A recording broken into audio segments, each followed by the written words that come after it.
Good morning. It is Monday, the 13th of April. I'm Maeve McMahon, and you're watching Europe Today, your daily dose of European news and analysis, live here on Euronews.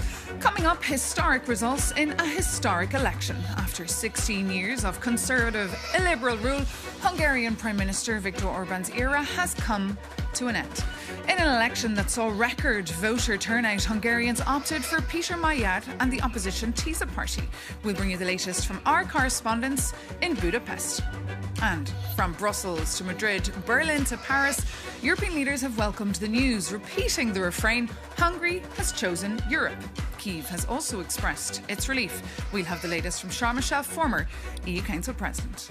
As with most of the votes counted, the preliminary results mean the opposition TISA party is now set to secure 138 of the 199 seats in the parliament, with Orbán's Fidesz on 55 and the far-right Our Homeland on 6. That would give TISA a super majority, allowing them to amend the constitution and potentially reverse some of the changes introduced by the outgoing Fidesz government, which led, of course, to EU funds being frozen.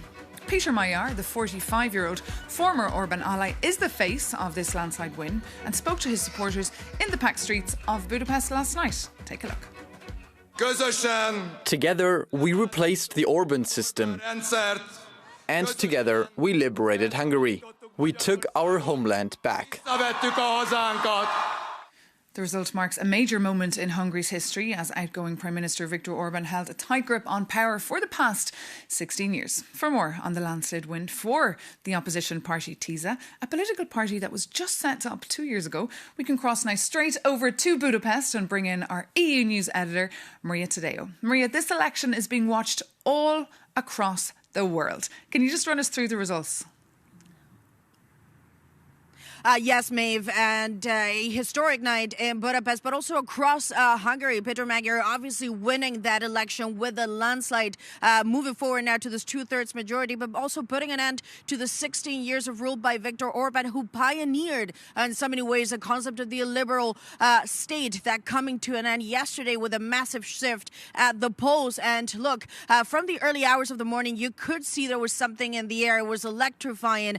The people that we spoke to, they all said at this point, I just want change. A lot of the young people, too, that we spoke to in Budapest, they all said, look, I've lived my adult life with Orbán in government. Now I want something new. The trains, the buses, the trams, just to give you an anecdote, were absolutely packed from 6 p.m. in the direction of the TISA election night. We had to walk it at some point. But as you say, yes, this was an election that was closely monitored, certainly by the European Union, which hopes for a reset. The United States, which now effectively loses its biggest ally in Europe. And then, of course, there's the Russia question, which we'll debrief in more detail later. And Maeve, in terms of what's to come, yesterday Péter Magyar said that he acknowledges the challenges ahead will be massive. He also set out his foreign policy priorities. We'll be heading to Poland. He said, quote, the goal is to fix a friendship with the Polish, then head to Vienna, deep historical ties between Austria and Hungary, of course, and then lastly head over to Brussels. The goal, Péter Magyar said, is now to unlock the funding, more than 17 billion euros and defense loans for Hungary, which he stressed now belong to the Hungarian people, but they will be pending on major reforms. OK, Maria Tadeo, stay with us there. We'll come back to you very shortly on the programme. But first, let's bring in Euronews' Zoltán Szibósegi, who spent the evening at the TISA headquarters and is now along the Danube there in Budapest, where the remains of the celebrations last night are still very much in full view. Zoltán, great to have you with us on the show. Just tell us, how are TISA supporters feeling about the future of Hungary? Good morning, Europe Today, and thank you for having me. As you can see all around me, there are rubbish on the street because thousands of people were partying till morning here next to the yesterday HQ of TISA party. It's not a huge surprise because actually there was a record turnout what we experienced yesterday here in Hungary, and the highest was here in the capital in Budapest, and most of the people who are living here, they supported the opposition, so they had a reason to celebrate. Of course, everybody knows that not everything gonna change overnight, but something already changed. The European Patriots, they organized a press conference today and they cancelled it after the results. Péter Magyar yesterday in his victory speech urged the president to appoint him as a prime minister as soon as possible and after signed out. And also he urged several investigation authorities and politicians to leave from the politics. He admitted that these days will be crucial and extremely difficult, but he promised one thing, that he will not let to run anyone after 16 years of corruption. Okay, Zoltán Zibosegu, thank you so much for that live update from the Hungarian capital of Budapest. Now, EU leaders are jubilant over the outcome of the Hungarian elections after 16 years of working alongside an uncooperative Eurosceptic Viktor Orbán. Congratulation messages have been pouring in from all across the continent, from Kyiv to Dublin. For more on this new chapter of EU history, we can turn to Charles Michel, the former EU Council President and former Belgian Prime Minister. Welcome. Good morning. Tell us your reaction to the news. That's a very important moment for the EU, and it's also a historic moment for the future of Hungary. And I feel that based on this result, it will be possible to have more European unity. And also, I think it's a clear signal of support for Ukraine. That's very important in the current context. And let's be clear, that's also a defeat for the White House. And did you expect this? Yeah, look, the polls gave the indication that we are close to such a result, but until the end, we never know. And today, I think that that's an important step for more European unity, and I hope that it will allow the European Union to be more integrated, to be more ambitious, and finally, to make the decisions to make this European sovereignty not a slogan, but to make it a reality. Well, you've spent many EU summits inside there with Viktor Orbán. Will we see less drama now that he's gone? I don't know, because in fact, that's not because Viktor Orbán is not any more member of the European Council that suddenly everything will be easy. We found that within the European Union, we have to be lucid about that. But it's absolutely clear that on various topics, especially our relationship with Ukraine, our relationship with the White House, the role played by Hungary was a disturbing role. And you mentioned Ukraine. Of course, the 90 billion euro loan is still being held because of Hungary. Could that be released now with the change of government? There is no reason anymore to wait, and I expect the European institutions to make bold and quick decisions, and it's absolutely essential, because I think that more than ever, the Ukrainians deserve our support. And what about the frozen funding for Hungary that's also been on hold because of rule of law issues and corruption issues in Hungary? Should that be turned around now? Look, I'm a strong supporter of the rule of law, and now we have to see how the new government in Hungary will manage and will put in place reforms that are needed, will give the signals that what they have announced before the elections will become a reality in the country, which will allow, I suppose, the European institutions to make decisions in favor of unleashing the financing for Hungary. And Donald Trump sent J.D. Vance to Budapest last week.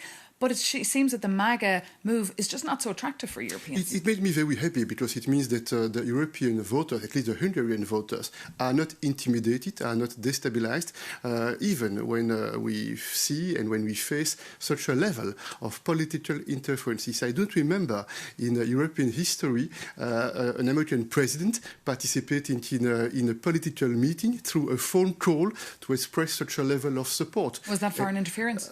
That's an interference for sure. That's something which is not usual among allies, among friends. We don't act that way, and it means, I repeat again what I said several times, that the list of our differences with the United States is getting longer and longer, and I don't blame the United States. I just think that the EU, we have to face our own responsibilities and to make our own decisions and to be more assertive in promoting our values and defending our interests. OK, let's see if anything changes. Charles Michel, former Belgian Prime Minister and former EU Council President, thank you so much for speaking to us here on Euronews on Europe Today. And in case you're sitting there wondering who exactly is Péter Magyar, the 45-year-old Conservative MEP who's after dethroning long-term Prime Minister Viktor Orbán, our Jakub Janis brings us this report.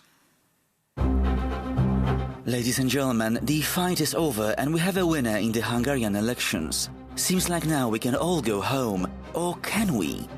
You see, elections are always a mirror of societies. And the Hungarian vote, with its plot twists, Russian scandals, MAGA connections and a flood of AI deepfakes, provides us with the lens through which we can see much deeper into the continent's future. And to see that, we must go back to the start. So, who is Péter Magyar and what does his election really mean for Hungary and Europe? Meet Péter, the ultimate insider turned whistleblower. And from the very start, this lawyer and former diplomat was a product of Hungary's conservative elite. Married for over a decade to Orbán's former justice minister, he had a front-row seat to the government's inner workings. But when a child abuse pardon scandal forced her resignation in 2024, Magyar used this crisis to defect and expose the regime. And learning from previous opposition leaders' electoral failures, he realized uniting with the old, fragmented opposition was a dead end. So instead, he ruthlessly bypassed them, absorbing frustrated voters to build his TISA movement, entirely from scratch. And he proved his electoral viability during the last European Parliament elections, capturing nearly 30% of the vote, and securing a crucial seat as an MEP for himself. And in yesterday's elections, Magyar campaigned on a strict promise of anti-corruption, vowing to dismantle state insider networks, rebuild public services, and hold the ruling elite accountable. Yet, Magyar completely rejects the liberal label, and by wrapping himself in the national flag and adapting patriotic rhetoric, he successfully captured rural conservative voters, feeling abandoned by economic failures. Magyar also maintained an iron grip on his party. To avoid previous campaigns' gaffes, he centralized all messaging around himself, demanding total discipline. And in Brussels, Europe should expect an immediate pivot back to the Western mainstream, as Magyar aims to repair broken institutional trust with the EU and NATO. However, defeating Orbán does not mean a return to a polite centrist consensus. No. To dismantle this political machine and win, Magyar had to adapt its harshness. And with his top-down party management, he might represent a cold-blooded new era for pro-European right. Jakob Janis reporting for us there. Now, European political parties have been reacting to the election outcome, with the Greens calling it the end of, quote, Orbán's corrupt power machine, and the Liberals saying Hungarians have reclaimed democracy. For more reactions, we can cross back now to our Maria Tadeo in Budapest, who's joined by the Dutch MEP from the Greens, Tineke Streek. Yes, Maeve, good morning. Let's go straight into Tineke Streek. You were here yesterday for this election. You were standing, you were telling me, on the sideline of the river watching as Péter Magyar declared this victory. What does this mean, or what will it mean for Europe now? This landslide victory means a lot for the European Union. I mean, Orbán had isolated himself completely, was constantly undermining the European defense and foreign policy. So this would really mean Hungary comes back into Europe and form part of a constructive coalition. It would also mean that, as Magyar has promised to bring back the money, that he is also ready to do a lot of reforms that are necessary to get the European values and the European rules again being complied with here. And you mentioned Péter Magyar. Would you have voted for him if you were Hungarian? Because I struggled to see the two of you on the same ideological line. You know, for strategic reasons, I would definitely have voted for him. And you see that with many progressive voters here. Their first primary goal was a defeat of Orbán. And that could only take place with the victory of Péter Magyar. And especially now, this is 2/3 majority, this landslide victory. It would mean that he is capable of doing the reforms that people are desperately longing for. And your party group in the European Parliament has many times said Viktor Orbán was an autocratic leader. Yesterday he conceded very quickly and very clearly. Were you surprised by that? Yes, I was definitely surprised, because he was challenging already before the outcome that there might have been interference from the EU or irregularities or whatever. So I was surprised that he did it so quickly. It doesn't mean, of course, that therefore he was not an autocrat. But I would have thought that he would have clung to power more long and more fiercely. Just very quickly, was this also a defeat for MAGA and JD Vance? The endorsement, it was for nothing. Yes, exactly. Actually, it had the opposite effect. Orbán was trying to be the peace pigeon, and then at the same time, if you invite warmongering politicians, that doesn't work.